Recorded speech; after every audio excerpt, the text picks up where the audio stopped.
Bonjour, Yannick Mallet, constellateur familial dans le 12e arrondissement à Paris et en Seine-et-Marne. Alors aujourd'hui j'aimerais vous parler d'un sujet particulièrement intéressant, à la fois pour les psychanalystes, les psychogénéalogistes et les constellateurs familiales, qui sont les secrets de famille. Alors Bert Hellinger nous dit d'emblée, il y a des secrets qu'il faut dévoiler et il y a des secrets qu'il faut garder secrets. Donc vous voyez, il est déjà dans une posture complètement différente à certains psychanalystes, à certains psychogénéalogistes. Vous pouvez lire à ce sujet un livre très intéressant qui est l'ancêtre de la psychogénéalogie, qui s'appelle L'écorce et le noyau, même si c'est pas très facile à lire, d'Abraham et Torok. Vous pouvez lire aussi évidemment les bouquins d'Anne Schutzenberger, même si cette femme n'aimait pas du tout Bert Hellinger et l'a montré d'une manière agressive dans un congrès à Lyon, je crois, il y a quelques années.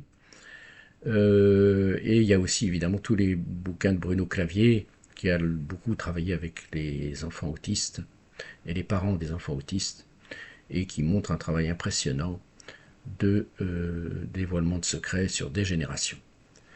Mais ce n'est pas du tout la posture de Bert Hellinger et des constellations familiales. Alors, il y a des secrets qu'il faut absolument dévoiler, si c'est le cas, c'est les secrets liés à l'appartenance. C'est-à-dire que vous savez que la première loi des constellations familiales, c'est la loi d'appartenance.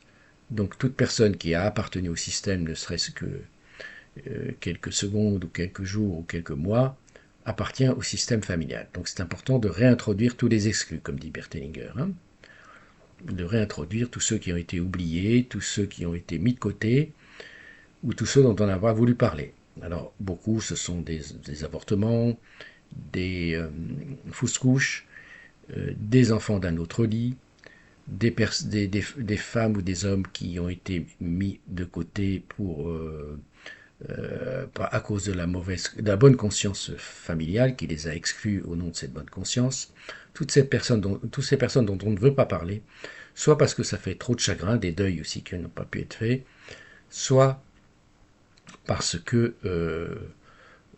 ils ont mal agi au nom de la bonne conscience familiale, soit parce que voilà, c'est trop pénible d'en parler et ça entache la famille. Donc ça, il n'y a pas de doute là-dessus. Bert Hellinger nous dit il faut réintégrer tout le monde. Voilà, point à la ligne. Par contre, il y a un certain nombre de secrets qu'il faut savoir garder et, comme dit Bert Hellinger, les parents et les ancêtres ont droit de garder leurs secrets et il ne s'agit pas de les forcer du tout à les dévoiler. Beaucoup d'écoles, quelquefois, de psychogénéalogie vont chercher les secrets par curiosité en général. Et vous savez qu'en constellation familiale, la curiosité n'est pas de bonne aloi, puisque ce n'est pas un travail au niveau cérébral, au niveau cortical, c'est un travail au niveau du cœur. Donc la posture est complètement différente.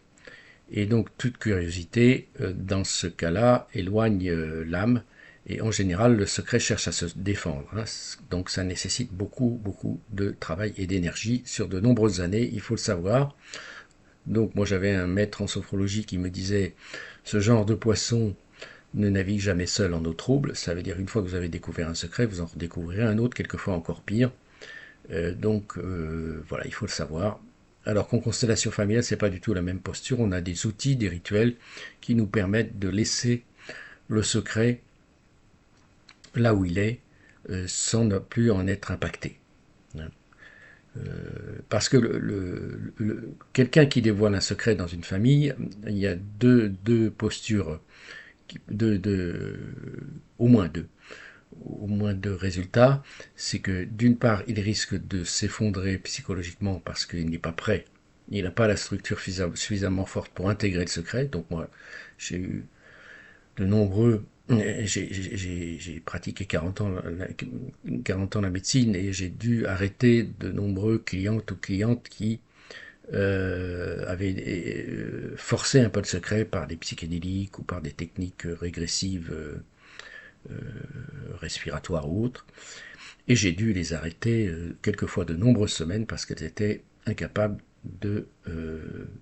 d'assumer la nouvelle du secret. Hein, et ça fait partie de l'intégration du secret, donc il faut le savoir. Donc c'est pas une partie de rigolade.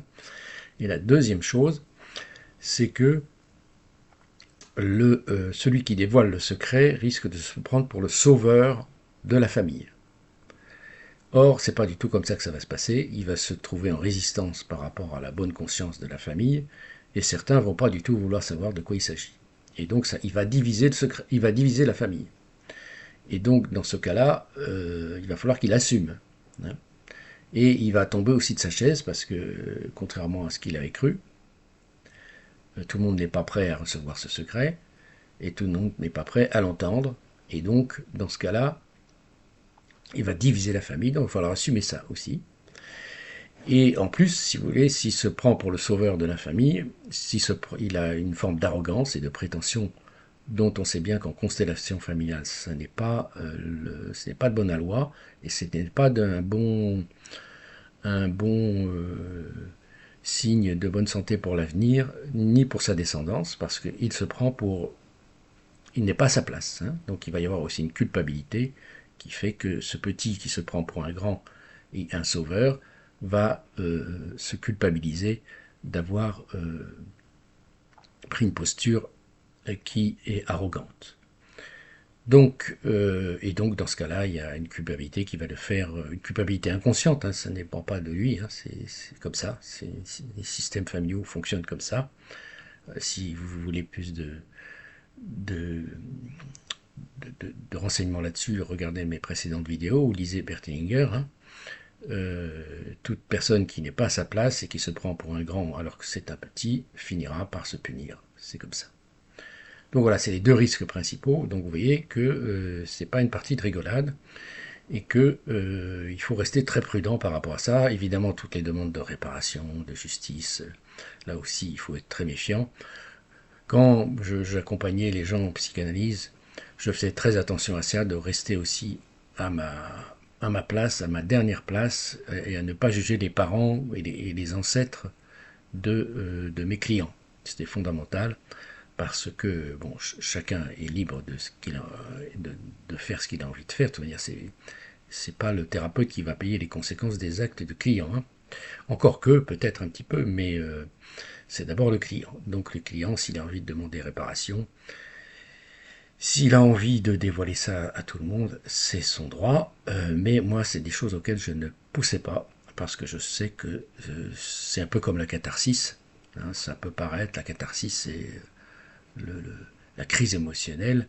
Ça peut paraître thérapeutique comme ça dans un premier temps, mais sur le long terme, en général, ça ne l'est pas. Donc voilà, soyez prudents par rapport au secret. L'important, c'est de ne pas avoir de posture idéologique trop rigide.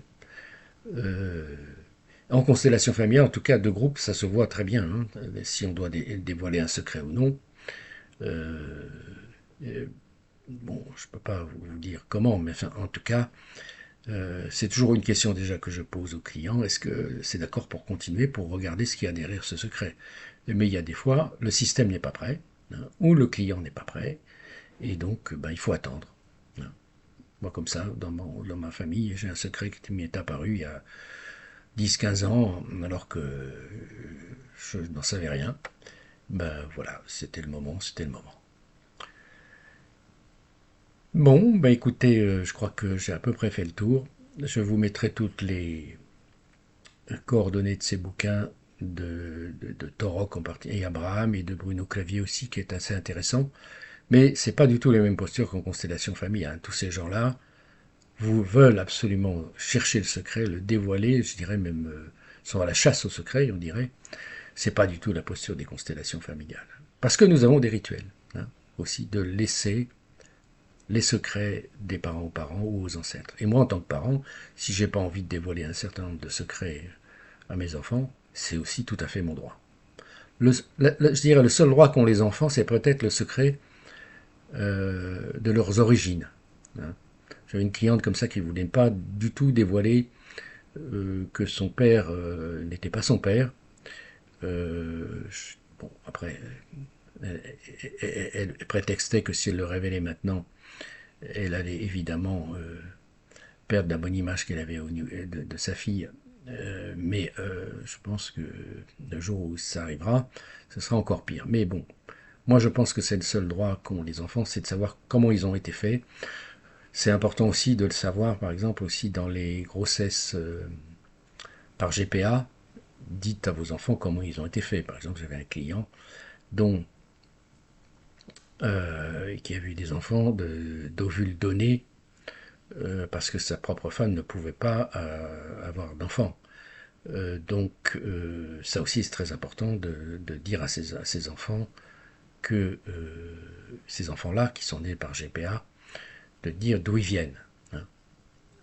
Et même si ça peut être un peu compliqué, parce que finalement pour la mère qui élève l'enfant, en fait la mère numéro un, c'est la mère biologique. Comme vous le savez, le biologique prime toujours sur l'adoptif ou l'acquis en constellation familiale. Et donc de dire en effet à ces enfants, la maman numéro un, c'est ta mère biologique, moi j'arrive après ensuite, ça peut être un peu compliqué pour une femme. Même chose pour un papa évidemment. Hein. Mais voilà ce que je voulais vous dire là-dessus. Les seuls secrets à mon avis, qui doivent être dévoilés, c'est les secrets d'appartenance et d'origine. Ça c'est fondamental si on veut que ses enfants soient en bonne santé mentale et physique. Et vous avez de nombreux exemples, de nombreuses vidéos, en particulier d'une femme qui est née par GPA, qui fait beaucoup de conférences, même jusque dans les milieux européens, en disant arrêtons ça, tout ça est un commerce. Mais finalement, je crois que cette femme, au bout du compte, ce qu'elle reproche à ses parents, c'est essentiellement le fait qu'il n'ait rien dit de ses origines et de la manière dont elle a été conçue, et qu'ils lui ont fait croire qu'ils étaient ses parents. Voilà, bonne réflexion.